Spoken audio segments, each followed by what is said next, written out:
Hello အားလုံးမင်္ဂလာပါဒီနေ့ပေါ့နော်ချင်းချင်းလေးတွေနဲ့ပေါ့နော် World Euclid လောက်ပြမှာဖြစ်ပါတယ်ဒီ FNM ပေါ့နော်ဒီရဲ့ပေါ့နော်ဂျုံရဲ့အယောင်လေးကိုပြပါမယ်ဒီလိုအယောင်လေးပါဂျုံလေးอ่ะအဲဒီမှာဒီဂျုံလုံးလေးကိုအရင်ဆုံးလုံးလိုက်မှာပေါ့နော်မဲအောင်လေးနဲ့လုပ်ပါမယ်ရွေးတက်ပါပဲရောပါတက်လိုက်ပါတက်တော့ရင်တော့ထပ်တစ်လုံးထပ်တက်လိုက်ပါရောပါနှာခေါင်းလေးတက်ပါမယ်ရောပါနှာခေါင်းအရင်ကြည့်သွားပါတယ်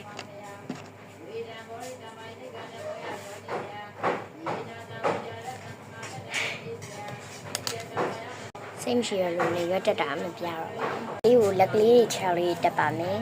ဒါလေးကချောက်လေးတက်တာပဲဖြစ်ပါတယ်လွင်နဲ့ဝရုပ်ကဆောင်းပါပါဒီ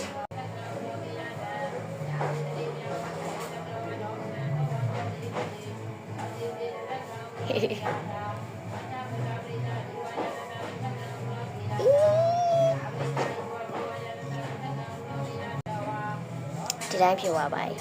ကဲတော့သူ့ကို review ကလေးနဲ့ပန်းနေလေးထည့်ပြပါမယ်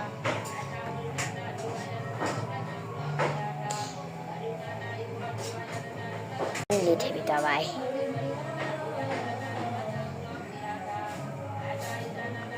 အရင်ကဘာပုံလဲရှင်း